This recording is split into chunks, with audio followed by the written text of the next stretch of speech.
Bismillahirrahmanirrahim. Assalamualaikum warahmatullahi wabarakatuh. Bismillah, alhamdulillah, salatu wassalamu ala rasulillah wa ala alihi wa sahbihi wa mawalah. La haula wa la quwata illa billah wa ba'du. Ilahi anta maqsudi wa ridhaka matlubi a'tini mahabbataka wa ma'rifataka Allahumma faqihni fid dini wa alimni hikmata wa tawila Allahumma jalni fasahata lisan wa balaghatan fi kalam. Amin ya Allah ya rabbal alamin. Allahumma dzakirna bidzikri minhu ma nasina wa alimna bidzikri minhu ma jahilna. Rabbana ftah bainana wa baina qaumina bil haqqi wa anta khairul fatihin. Amin ya Allah ya rabbal alamin. Ashabal fadilah wa ahli silsilah tariqah qadiriyah naqsyabandiyah mursyiduna wa murabbi arwahina Asy-Syaikh Muhammad Abdullah Saifullah Al-Maslul, insyaallah dengan kesempurnaan karomah beliau, kehidupan rohani kita senantiasa diaping, dijaring, dibimbing dalam kehidupan dunia ini sampai kita kembali ke hadirat Allah Subhanahu wa taala. Al-Fatihah. A'udzubillahi minasyaitonirrajim. Bismillahirrahmanirrahim.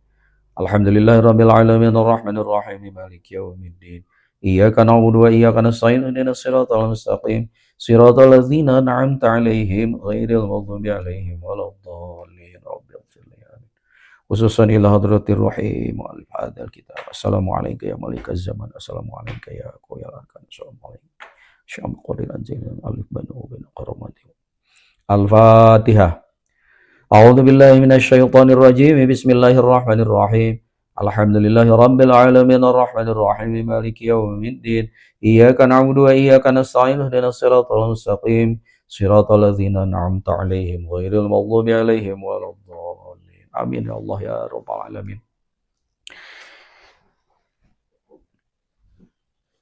Para ikhwan pecinta kesucian jiwa di mana saja berada, alhamdulillah dengan karomah pangeran Abah kita bisa melaksanakan salah satu kewajiban kita, yaitu khidmah ilmiah, dan ini menggambarkan betapa ilmu itu penting. Di awal, karena waktu kita singkat tadi, kita memulai dengan insya Allah dengan bimbingan mursyid kita, kehidupan rohani kita senantiasa terjaga. Pertanyaan yang menarik adalah kenapa rohani? Ini yang harus kita perdalam. Jawabannya karena asal muasal kehidupan kita itu adalah ruh.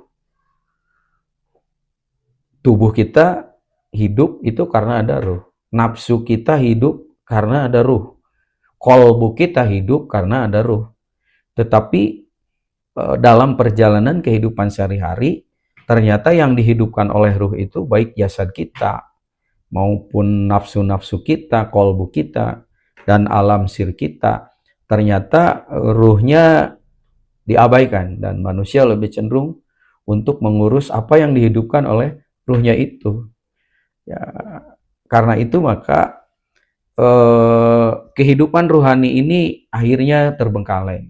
Dan rata-rata ketika membahas tentang rohani, para ulama selain ahli kolbu, mereka selalu mengatakan dan bersembunyi di balik dalil wa ma utitu minal ilmi illa qalila. Gara-gara bersembunyi di balik dalil ayat ini, maka ketika membahas tentang ruh seolah-olah sesuatu yang tabu gitu. Padahal betapa pentingnya. Dan mursyid kita itu kan prioritasnya itu di kehidupan ruhani itu. Maka kalau kita tidak membongkar tentang asal muasal dari mana ruh itu, ada berapa lapis ruh itu, dan yang paling penting di mana ruh itu diamnya di dalam bagian-bagian tubuh kita. Karena kalau tidak tahu itu sampai kapanpun, zikir kita bisa jadi sasarannya tidak tepat. Karena kita nggak tahu titiknya ada di mana. Dan yang diberi asma zikir itu adalah ruh-ruh apa saja. Sehingga kita nggak pernah bisa ngontrol ruh-ruh kita ini maksimal enggak. Itu. Yang kedua, maha guru kita itu sering mengatakan, dan ini wajib ditafakuri oleh kita.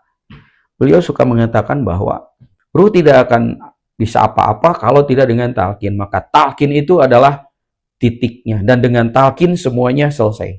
Hati-hati ini. Karena kata-kata maha guru itu tinggi sekali. Kenapa? Jangan sampai nanti para ikhwan pecinta kesucian jiwa terjebak dengan kata-kata ini. Karena merasa dengan talqin itu semuanya selesai. Dan merasa sudah memiliki segalanya. Dan merasa semua kehidupannya sudah diselesaikan. Ini yang harus kita perdalam. Karena kalam guru itu adalah dikepal sebesar pinang, diurai selebar dunia. Kenapa Pak Isep harus begitu? Karena pada waktu yang bersamaan, Maha Guru kita sering mengatakan, di satu sisi beliau mengatakan, dengan talqin itu selesai semuanya. Euforia kan orang. Tapi pada sisi yang lain, beliau juga mengungkap kalam-kalam pangersa Abah Anom yang selalu itu terngiang-ngiang di telinga saya. Apakah itu? Sakieu ngalegedeut nateh. Sebegini banyaknya umat, tidak sampai 20%. Kalau kalam yang tadi itu kita tidak berhasil mentafakurinya, maka orang itu sombong karena merasa udah talqin semuanya selesai. Everything finish. Padahal ada kata-kata di ujungnya. Maka kata-kata mursyid itulah kata-kata yang saya bilang tadi dikepal sebesar pinang, diurai selebar dunia. Maka ketika saya mencoba mengungkap untuk menjembatani itu, mengurai sedikit tentang nafas, tentang nafsu-nafsu kita, letaknya, karakternya, dan ruh yang ada di belakangnya, rame kan. Bahkan yang mencela itu para waktal juga. Abah tidak pernah menguraikan itu. Pokoknya mah orang mah angges. Begitu saya mengungkapkan pengetahuan dan ilmu, karena hikmah ilmiah itu penting, tentang betapa pentingnya kita mengetahui tentang interioritas dan rahasia diri kita, maka dibilangnya apa? Itu teori. Orang mah nu penting mah geus we nurut ke Abah. Hati-hati di sini, karena nurut itu ada dua. Nurut taklid buta dan nurut dengan ilmu. Itu yang disebut taat. Maka taat bukan taklid buta. Maka kalau misalnya ilmu itu tidak penting, teori itu tidak penting, buat apa ada khidmah ilmiah? Akibatnya, ya jamaah tidak berkembang pengetahuannya. Ketika pengetahuannya tidak berkembang, amaliyahnya setag. Ketika amaliyahnya setag, maka perkembangan ruhaninya itu tidak sampai. Itu sebab yang membuat saya pada sore ini, kita ingin mencoba membuka, kalau kehidupan kita itu adalah ruhani, ya, dan kita hidup harus dikendalikan oleh kekuatan ruhani, bukan kekuatan yang lain, maka pemahaman dan pengetahuan tentang ruh ini sangat penting untuk kita gali. Ada banyak kitab yang membahas tentang kehidupan ruhani itu, misalnya ada kitab Hadil Arwah fi Biladil Ifrah. Nah, itu kan itu dari Ibnu Qayyim misalnya. Ibnu Qayyim juga bercerita bahwa di dalam kitab ini diceritakan bagaimana ruh itu nanti harus kembali kepada negeri asal muasalnya. Ada juga misalnya kitab Mi'rajul Arwah wal Manhajul Wadah. Di dalam kitab itu Syekh Abu Bakar Salim As-Saqaf misalnya beliau juga mengungkap tentang kehidupan ruhani yang dalam keadaan ghaflah di dunia ini, tapi dia tetap harus balik. Dan tentu saja rujukan yang paling pokok bagi kita adalah kitab dari Syekh Abdul Qadir Al-Jilani. Itulah Sirrul Asrar. Dari ketiga kitab ini yang core-nya adalah Sirrul Asrar, saya akan memulai tentang pembahasan bagaimana kita mengetahui tentang perjalanan ruh ini. Para ikhwan pecinta kesucian jiwa, di dalam muqaddimah Sirrul Asrar itu ada hadis yang mengungkap tentang asal muasal ruhani manusia, termasuk jenis-jenisnya dan letaknya atau tempatnya di mana bahkan. Dan ini penting sekali bagi kita.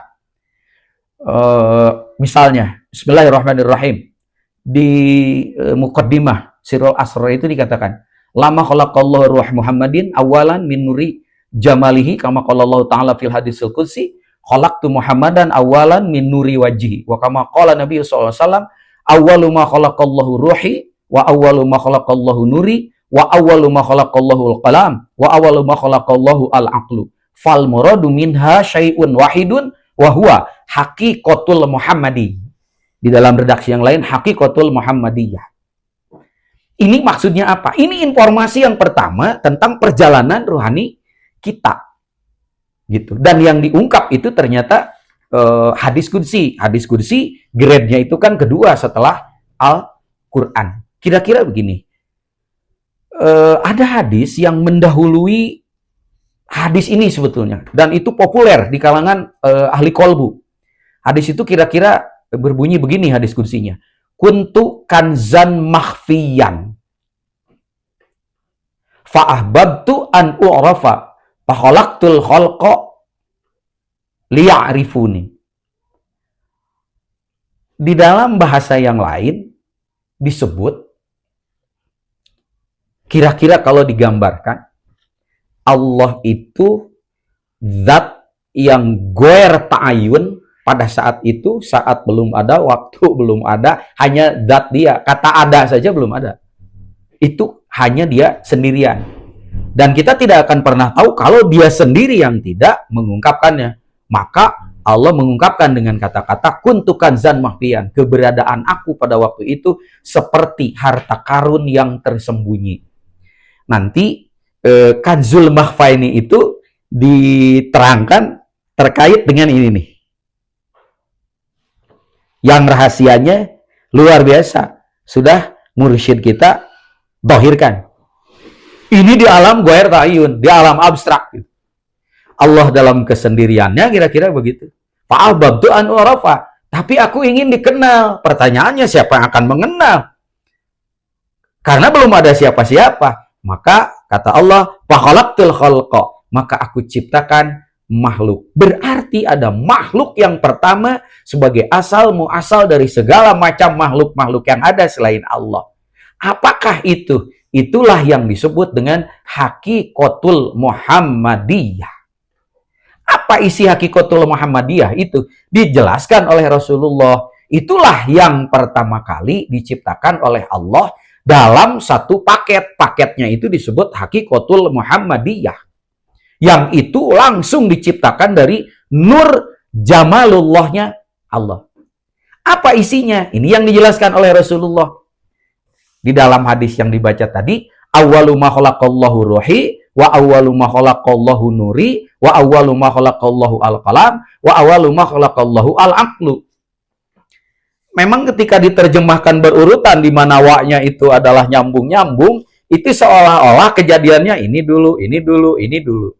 Maka ternyata pemahamannya tidak begitu. Itu ada di dalam kunnya Allah, begitu diciptakan sekaligus. Jadi sekaligus satu paket yang namanya haqiqatul Muhammadiyah. Itu yang pertama kali diciptakan adalah ruhku, kemudian cahayaku, kemudian kolam, kemudian akal. Di dalam bagian-bagian tentang insan kamil, tentang awal penciptaan, bahkan di situ sebetulnya sudah include diciptakan ruang, waktu, dan alam-alam nanti yang akan dilalui oleh bagian-bagian dari ciptaan-ciptaan itu. Dan kita tidak pernah tahu, yang kita tahu adalah yang sudah banyak ini. Maka di dalam bahasa yang lain misalnya sering disebut bagaimana yang aneka ini berasal dari yang eka. Bagaimana yang aneka ini berasal dari yang eka. Itulah yang disebut dengan teori penciptaan. Pertanyaannya, kenapa disebut haqiqatul Muhammadiyah? Karena itu masih dalam bentuk hakikat yang sangat abstrak. Dan bentuknya adalah nur. Nah, dalam bentuk nur itu semua, ruh dalam bentuk nur, cahaya dalam bentuk nur, kolam dalam bentuk nur, akal dalam bentuk nur. Semuanya itu dalam bentuk nur sebagai fakhalaqtul khalqa. Makhluk yang pertama kali diciptakan oleh Allah. Saya mohon maaf ya kalau penggambarannya itu terlalu artifisial. Ada yang disebut dengan istilah cloning. Kira-kira karena kalau zat Allah langsung masuk ke wilayah ciptaannya, semuanya akan hancur. Maka fakhalaqtul khalqa gitu. Nah, disinilah terjadi cerita yang sangat dahsyat itu. Nah, kenapa Allah menciptakan ruh, kemudian nur, kemudian kolam, kemudian akal? Maksudnya apa? Disebut ciptaan yang pertama itu ruh, dan namanya disebut ruh Muhammadiyah sebagai yang termurni, itu adalah bibit untuk seluruh ruh nanti yang akan mengisi jasad. Bibitnya dari ruh Muhammadiyah itu dalam bentuk nur. Kemudian yang kedua, Allah menciptakan nur. Dari nur ini nanti akan diturunkan bibit-bibit yang akan membentuk seluruh ciptaan dalam bentuk wujud fisik. Jadi nanti ruh itu yang akan mengisinya, casingnya itu diciptakan dari nur. Maka asal muasal dari ciptaan fisik itu sebetulnya adalah nur. Yang pertama kali diciptakan dari nur itu kan nanti adalah arash. 4000 tahun setelah ruh itu diciptakan. Di arash itu sudah mulai semua kodifikasi tentang unsur-unsur yang akan membentuk makhluk itu, bibitnya ada di situ. Dan bibitnya itu dalam bentuk 4 cahaya. Yang 4 cahaya itu nanti menurunkan 4 unsur. Ma'un, narun, hawaun, turobun. Itulah pembentuk fisik. Jadi fisik-fisik apapun, jasad-jasad apapun, itu turunnya dari nur itu. Maka di Jawa itu ada yang disebut, di kita aja misalnya, ada yang disebut dengan ilmu moksa. Sebetulnya tidak perlu kaget, karena moksa itu bagaimana orang tahu menggulung kehidupan. Kalau saya ibaratkan hidup itu persis seperti kertas, maka hidup itu kan anggelar. Dari tidak ada menjadi ada, kemudian dia menjalani perjalanan hidup sampai di ujung kontraknya habis. Lalu kemudian angringkes, bagaimana hidup itu nanti digulung, dikembalikan kepada asal muasalnya. Kalau misalnya asalnya dari cahaya, kenapa tidak bisa kita gulung lagi untuk balik ke cahaya? Maka bulu, kulit, daging, urat, tulang, kalau tahu itu dari cahaya, asal tahu ilmunya, maka itu bisa dibalikkan kepada cahaya. Itu orang yang menyebutnya dengan istilah moksa. Kenapa? Karena unsur pembentuk inti dari tubuh fisik itu adalah nur. Lalu kemudian kenapa Allah menciptakan kolam? Al-kolam bukan kolam peranti musep, bukan. Al-kolam yang dilambangkan dengan ini, karena nanti melalui kolamnya Allah itulah ilmu Allah akan diturunkan. Seperti gambaran hakikat, tanpa ini maka ilmu tidak tersebar. Ini adalah wujud dari hakikinya, wujud kolamnya Allah. Nah, kemudian kenapa Allah menciptakan akal? Karena nanti semuanya itu butuh untuk ada yang menalar dan memahaminya. Itulah akal. Nah, itulah paket besar yang disebut dengan Hakikatul Muhammadiyah. Yang lain nggak saya terangkan. Misalnya apakah itu akal, bagaimana kolam, bagaimana nur. Kita akan fokus kepada pokok bahasan kita, karena ini yang menjadi core daripada bahasan guru agung kita, yaitu tentang ruh. Tadi sudah disebut bahwa di sini disebut bibit segala ruh itu disebut dengan ruh Muhammadiyah. Bagaimana itu diturunkan ke alam mana? Diturunkan pertama kali dari penciptaannya itu diturunkan ke alam lahut. Ruh yang diturunkan ke alam lahut sebagai alam asal muasal ini yang disebut dengan ruh al-qudsi. Inilah ruh yang terdahsyat, yang ruh inilah yang bisa wusul kepada Allah, yang bisa kembali kepada Allah, bisa berhubungan dengan Allah. Hanya ruh qudsi ini. Kenapa? Karena ini bibit gitu. Nah, di bibit ruh yang ada di alam lahut itu yang namanya ruh qudsi itu nanti ini masih ada di wilayah ilahiyah. Gambarannya kira-kira begitu. Nah, nanti Allah turunkan kepada alam yang juga sekaligus sudah Allah ciptakan, kepada alam yang ada di bawahnya. Inilah yang disebut dengan alam Jabarut. Alam Jabarut itu adalah alam tapal batas antara alam ilahi dengan alam kemakhlukan ke bawahnya nanti. Ya, begitu Ruh Qudsi ini masuk di alam Jabarut itu, mulai di situ ada pelapisnya. Ingat, kalau Ruh Qudsi langsung masuk ke wilayah tubuh kita, hancur tubuh kita itu. Maka dilapis oleh Allah ketika masuk di alam Jabarut itu, dan baju ini yang menyelimuti pertama Ruh Qudsi, ini yang disebut, karena dalam bentuk ruh, ini yang disebut dengan baju sultani atau ruh sultani. Untuk apa? Supaya ketika masuk ke alam kemakhlukan, ya, Ruh Qudsi tidak langsung menyentuh ciptaan-ciptaan di bawahnya, tetapi terlindung. Dan nanti kita akan tahu fungsi dari baju-baju ini yang disebut dengan baju sultani, karena bentuknya ruh disebut ruh sultani, nanti ada fungsinya ketika masuk ke dalam tubuh kita. Tubuh kita mah belum ada, jauh itu. Ini baru cerita perjalanan ruh. Selesai perjalanan ruh? Belum. Dia diturunkan lagi ke alam di bawahnya. Alam di bawahnya inilah yang disebut dengan alam malakut. Jadi sudah alam lahut, alam Jabarut yang merupakan perbatasan antara alam ilahi dengan alam makhluk. Turun dia ke alam malakut. Begitu ke alam malakut, maka diselubungi lagi oleh selubung yang kedua. Ini yang disebut dengan selubung ruhani.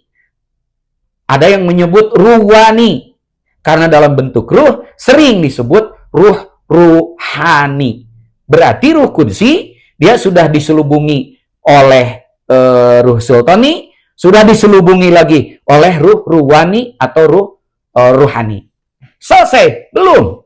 Dia masih diturunkan ke satu alam yang paling bawah yang hampir menyentuh nanti berbatasan dengan alam tubuh kita.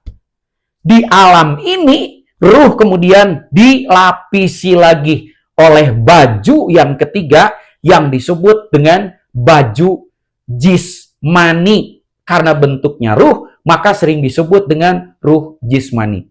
Dari sini kita tahu, rupanya Ruh Qudsi yang tadinya merupakan inti daripada ruh, yang hanya ini yang bisa wusul kepada Allah, dia sudah diselubungi oleh baju sultani, diselubungi oleh baju ruwani, dan selubung yang terluar, inilah yang disebut dengan selubung ruh jismani. Ini perjalanan ruh terakhir. Kemana dia pada akhirnya? Nah, nanti Tuan Syekh itu akan membahas di dalam pasal 1 kalau nggak salah di kitab ini, di dalam pasal 1 itu baru nanti beliau akan membahas rujungul insan ila watonihil al-asli.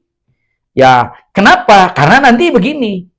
Begitu ruh ini sudah dibajui, ruh yang terluarnya ruh jismani, ruh yang di tengahnya ruh ruhani, ruh yang rada di dalamnya ruh sultani, dan yang paling dalam ruh intinya adalah Ruh Qudsi, maka barulah ini dimasukkan ke dalam jasad manusia.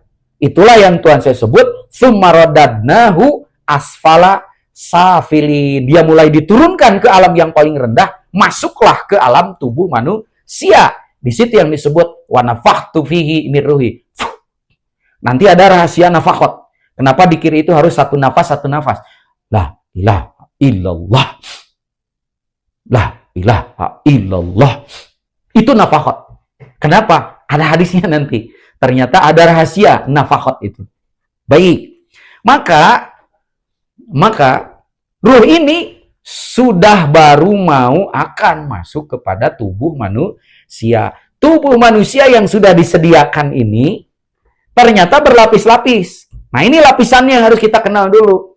Lapisan terluar, inilah jasad kita yang disebut dengan jismani itu. Di situ ada bulu, ada kulit, ada daging, ada darah, ada tulang, ada sumsum, dan lain-lain. Itu lapisan luarnya. Lapisan di dalamnya, ini yang disebut dengan lapisan batin manusia. Nah, lapisan batin manusia ini secara keseluruhan disebut dengan kolbu dalam arti yang luas. Awas. Kolbu dalam arti yang luas.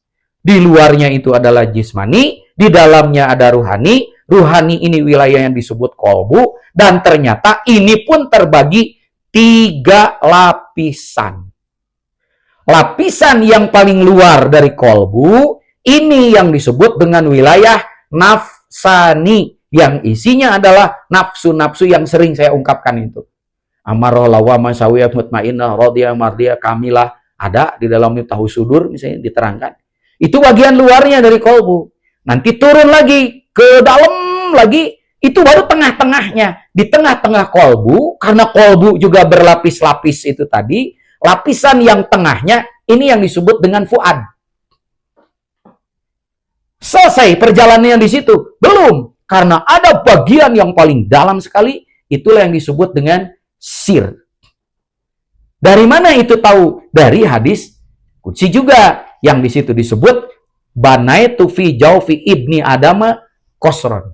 Aku, kata Allah, telah aku bangun di dalam tubuh setiap manusia itu istanaku. Ya, satu qasron, wa fil qasri sodron. Di dalam istana itu ada sodron, yaitu dada. Wa fi sodri kolban. Wa fil kolbi fuadan. Nah, lapisannya kan di situ. Wa fil fuadi syagofan. Wa fi syagofi luban. Wa fil lubi sirron. Wa fi siri ana. Dan disitulah nanti perjalanan terakhir dari ruh kudsi itu. Jadi kebayang tuh, dia melewati 3 lapis alam. Alam lahut, alam jabarut, alam malakut, alam mulki. Ya. Dari alam mulki masuk kepada jasad. Dari jasad masuk lagi ke dalam alam nafas. Dari nafas kepada kolbu bagian tengahnya fuad, dan terakhir bersemayam pada sir. Itu perjalanan ruh kudsi, yang ruh kudsi ini hanya itu nanti yang akan bisa kembali usul kepada Allah, karena hanya itu kendaraannya. Di sini masalah mulai pelik, dan di sini masalah mulai muncul. Pertama, kita tahu kenapa Allah melapisi ruh kudsi dengan ruh sultani, dengan ruh ruhani, dengan ruh jismani. Jawabannya bukan hanya karena ruh kudsi itu dahsyat, kalau dia langsung menyentuh tubuh manusia bisa hancur, tetapi kita tahu bahwa tujuan Allah membuat lapisan-lapisan itu karena punya tujuan khusus. Tujuan khususnya ketika paket ruh ini yang sudah memiliki 3 lapis jaket, dia masuk ke dalam tubuh manusia, maka tubuh kita itu asalnya mati. Dan dia hidup karena ruh kudsi lewat salah satu jubah yang paling luarnya masuk ke jismani. Maka jismani kita menjadi hidup karena adanya ruh jismani. Di sini problem yang terbesar. Tubuh jismani kita yang tadinya itu mati, datang ruh jismani, lalu kemudian tubuh kita itu hidup, manusia itu lalai. Dia lebih banyak mengurus jismaninya yang dihidupkan oleh ruh jismani. Ruh jismaninya tidak tahu bagaimana cara manusia untuk mentreatmentnya. Di sini kita bisa melihat bagaimana ada manusia yang mati-matian membela jismaninya. Tapi ruh yang menyebabkan tubuhnya itu hidup, dia tidak tahu bagaimana cara mentreatmentnya. Ini kecelakaan yang pertama. Berarti jubah ruh kudsi sudah copot satu. Nyangsang di tubuh kita, bahasa Cinanya nyangsang. Dan ruh jismani yang nyangsang di tubuh kita, itu adanya di mana? Nah, karena kalau ruh jismani ini pergi, koit manusia. Ruh yang lain nanti bisa jalan-jalan. Tapi kalau ruh jismaninya keluar, banyak para ahli yang mengatakan ruh jismani itu adalah pusatnya ada pada darah. Dan darah pusatnya di jantung. Maka hati-hati itu menjaga itu. Itu satu. Berarti ruh kudsi jubahnya tinggal 2. Apakah itu ruh ruhani atau ruh ruwani? Sama ruh sultani. Turun lagi dia ke bawah. Apa lapisan yang pertama kali, yang kedua dilewat? Ya, portal kedua. Portal kedua adalah wilayah kolbu yang terluar. Itulah yang disebut dengan wilayah nafsani.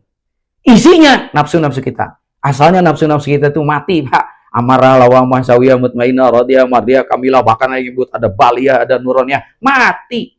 Lewatlah sang kudsi ke situ, maka jubahnya dia copotkan satu di situ, namanya jubah ruhani atau jubah ruwani. Maka nafsu-nafsu kita menjadi hidup. setelah nafsu itu hidup, manusia teh malah nuturkeun harirup nafsu, nah arikan ngahirupan nafsunya, dia tidak pernah open. Maka yang membawa gerak Bapak itu apa? Kita kan nggak pernah tahu. Berarti di mana tempatnya ruhani itu? Yaitu pada napas-napas kita yang pusatnya ada mulai di wilayah kolbu.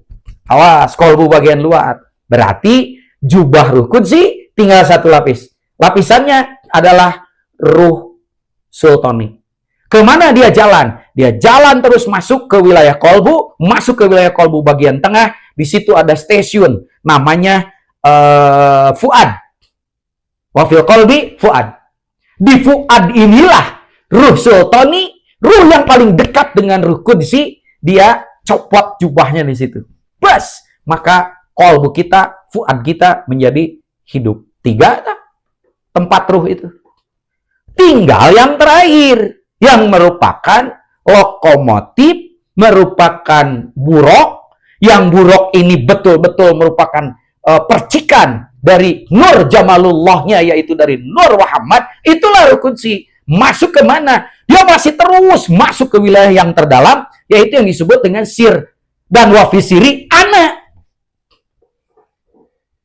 Maka bisa kebayangkan betapa ruh qudsi itu masuk ke wilayah yang pada akhirnya dia itu terjebak di situ, Pak.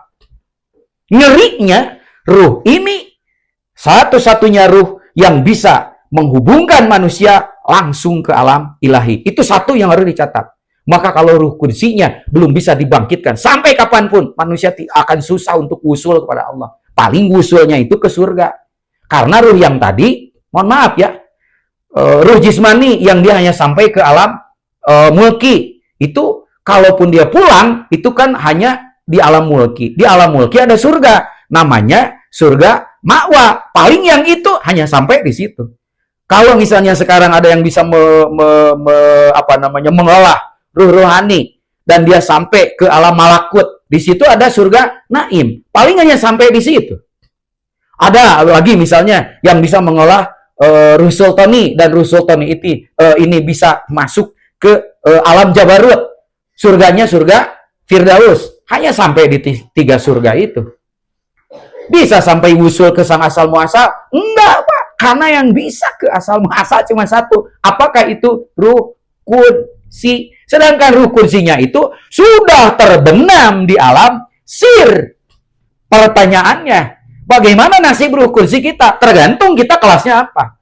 Karena kalau ruh qudsi para nabi, begitu dia masuk ke alam jasad ini, ruh qudsinya otomatis tidak perlu dibarcode, dia mah bisa balik lagi, bolak-balik ketika masih di dunia oge, bisa bolak-balik ke hadirat ilahi. Itu ruh qudsinya para nabi. Ruh qudsi orang macet. Tuhan saya sampai mengatakan, tidak akan bisa ada yang membangunkan ruh qudsi kita kecuali ila talkin eta. Nanti kita akan bahas, mun kasih war di bahasan-bahasan berik. Ila talkin. Siapa yang bisa menalkin ini? Enggak ada kecuali ulama yang mewarisi ilmu dari Nabi yang disebut dengan istilah apa? Al ulama warasatul anbiya. Jadi tidak sembarangan ulama warasatul anbiya. Ada ulama yang mewarisi, tapi bukan warasatul anbiya, tapi warasatul bapakna. Eta ge lamun jadi. Karena banyak yang bapaknya ulama, anaknya mah punten, bapakna ajengan, anakna bajingan. Karena itu nggak bisa jadi apa? Jadi jaminan antara dzurriyah dengan nuriyah. Nanti terkait dengan masalah kemursyidaan. Maka ini yang harus kita waspadai. Tuhan Syekh mewarning kita, hati-hati. Quran mengatakan, inna kunna an hadza ghafilin. Ruh qudsi itu sudah dalam keadaan gofil, ngaringkuk weh didinya, Pak, terpenjara dia. Siapa yang bisa membangkitkan itu? Bagi kita yang bukan apa-apa dan bukan siapa-siapa, nggak ada yang bisa membangkitkan itu kecuali talqin. Itu maksudnya. Maka Abah selalu mengatakan talqin, talqin, talqin. Ketika ruh qudsi ini ditalqin dan yang bisa menalkin itu hanya wali mursyid, di situ pentingnya mursyid. Dan wali mursyid itulah yang disebut dengan ulama warasatul dia. Jadi nggak semua ulama warasatul anbiya, kecuali yang mewarisi ilmu tentang ruh. Begitu ruh itu ditalkin oleh wali mursyid, maka dia bangkit dan lahir kembali. Ini yang disebut kelahiran yang kedua. Maka Abah sering mengatakan hidup 2 kali, kita pun lahir 2 kali. Nah, persis seperti burung. Burung, entong burung atau ayam, begitu ayam, dia kan melahirkan telur. Itu kelahiran yang pertama. Setelah telur itu lahir, selesai kehidupan. Belum, dah yang hidupnya mah yang di dalamnya. Karena harus ada kelahiran yang kedua. Apa? Telurnya netes gitu. Kalau enggak, bahasa Cinanya cacing calang gitu.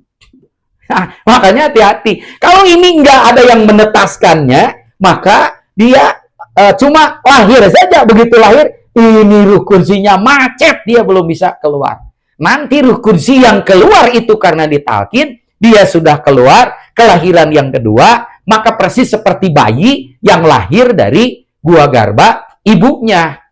Itulah yang disebut dengan tiflul ma'ani. Begitu ruh kudsi lahir karena sudah ditalkin sebagai kelahiran yang kedua oleh mursyid, maka ruh kita itu disebut dengan tiflul ma'ani. Tiflul ma'ani itu bocah spiritual, persis seperti bayi yang baru lahir. Disitulah orang yang ditalkin itu, dia kembali kepada fitrahnya, dia bebas terhapus dari dosa-dosa masa lalunya. Dalam konteks itu sering dikatakan orang yang sudah ditalkin dihapus dosanya. Maksudnya itu kalau ruh kudusinya itu sudah lahir ke Bali.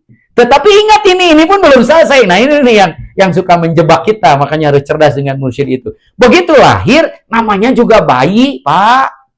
Bayi itu harus diemong. Awas, ASI-nya harus cukup. Nutrisinya harus cukup. Karena sekalipun sudah ditalkin, bayi ini sudah lahir, bapak salah menu, maka bisa jadi bayi ini stunting, Pak. Namanya stunting spiritual. Maka jangan sombong ketika, udah mau ditalkin. Tenang we, masalah akhirat sudah diselesaikan oleh Abah. Hati-hati kata-kata itu membuat kita itu lengah.